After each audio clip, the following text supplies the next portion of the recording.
My name is Versandra Kennebrew, and I'm the author of Thank God for the Shelter, Memoirs of a Homeless Healer. I'm pleased to finally share my story of triumph over adversity with people in shelters all around the world.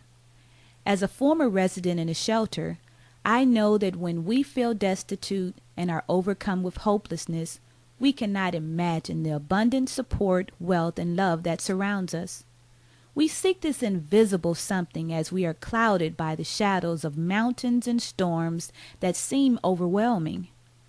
As we search for a ray of sunshine, we grow weary and sometimes faint. With much humility, I will share how I made it through the darkest days of my life. You will have the opportunity to practice exercises that gave me insight and strength to overcome the depression and addictions that led me to the shelter and empowered me to attain a level of success I never thought possible. I've also supplied you with some of my favorite words of inspiration that lifted me when I was down. In addition, you will find areas to help you create your own affirmations. In this memoir, I hope to inspire you to never give up.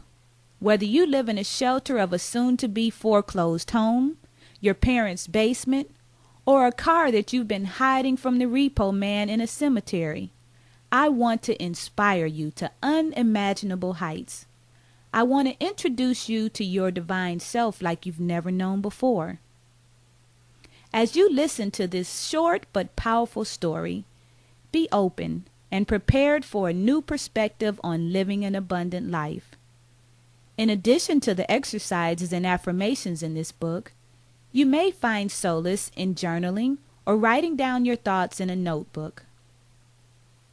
So grab a pen or pencil and a notepad and keep them close by so that you can complete the exercises included in this interactive audiobook.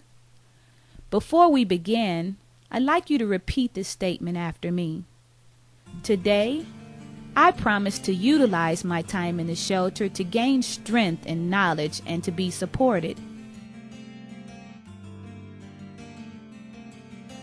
I accept this temporary reprieve as a period of reflection and personal and spiritual development.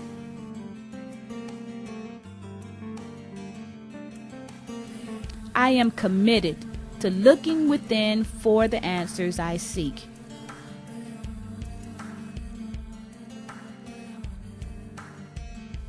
I am eager to be whole again so that I can be a light to others experiencing life transitions.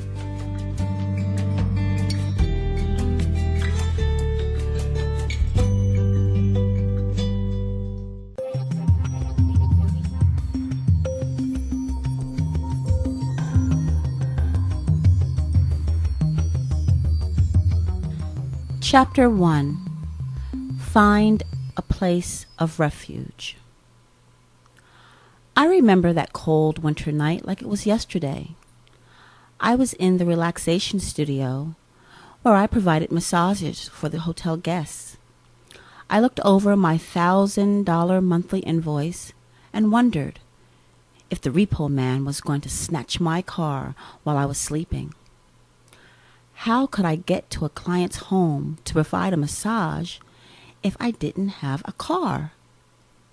If they repossessed my car, not only would I still have to pay the debt for a car I didn't have, I would also mess up my dad's credit because he co-signed for me.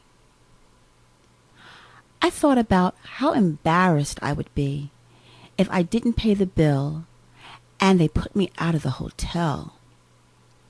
For a brief moment, my mind even wandered to the day that I almost drove off a bridge to end the horrible feeling of anxiety boiling inside of me. You're listening to a sample of Chapter 1 of author Versandra Kennebrew's book, Thank God for the Shelter. Your organization may qualify for a 40% discount off this life-changing book by calling 866-522-3453. And now here's the conclusion of Chapter 1 of Thank God for the Shelter. My tears were my prayers because I could not come up with the right words to say. I remembered other times when my groans had been heard by God and doors opened. I desperately needed that intercession again. I just wanted to sleep and be taken away from all the madness of this world. A few days later, my call to the shelter was returned. I was told there wasn't any space at Peggy's place, a facility for women and children within walking distance of my business. I was devastated and went to Peggy's place in hopes of pleading my case. I tried to maintain my composure, but I could not hold back the tears. I was at wit's end. I could not handle any more disappointment or bad news. Something had to give. I thank God for the person who reviewed my case and stamped it approved. I had already sold most of my possessions. Everything I owned was in a few boxes in my hotel room. All I needed to do was pick them up and prepare to start over again. But first, I had to turn in my car. It was December 2003. I walked up the front stairs into the lobby of the shelter, where a woman directed me to sign in. My body was shaking with fear. I had no idea what to expect. I had only seen shelters on television and in movies, and none of them looked like places I would want to live. She directed me up a flight of stairs and told me to turn right and go to the end of the hallway. My room was the last door on the right. Room number 205 would be my home for the next 9 months.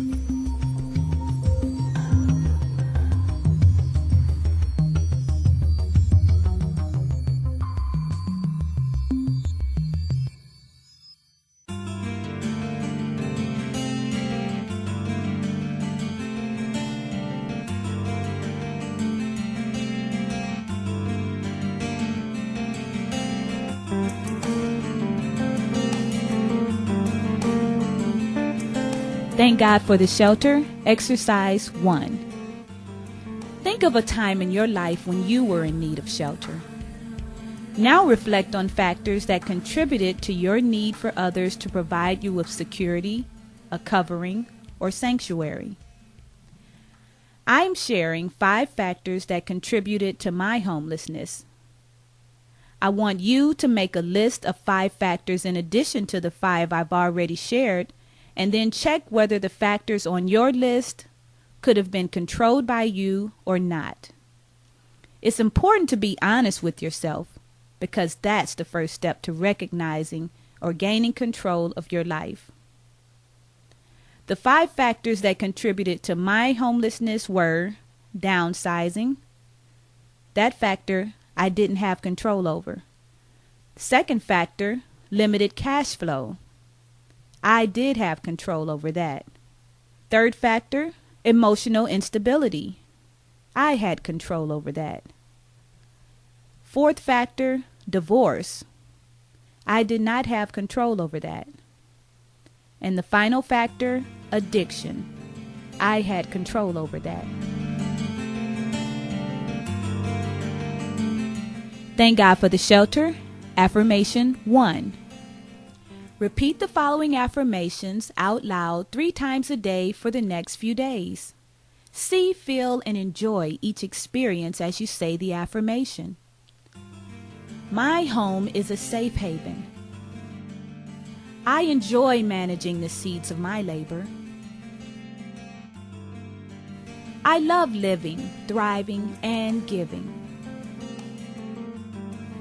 Now, write 3 affirmations in the present tense that speak to your desired sense of security or enthusiasm for living.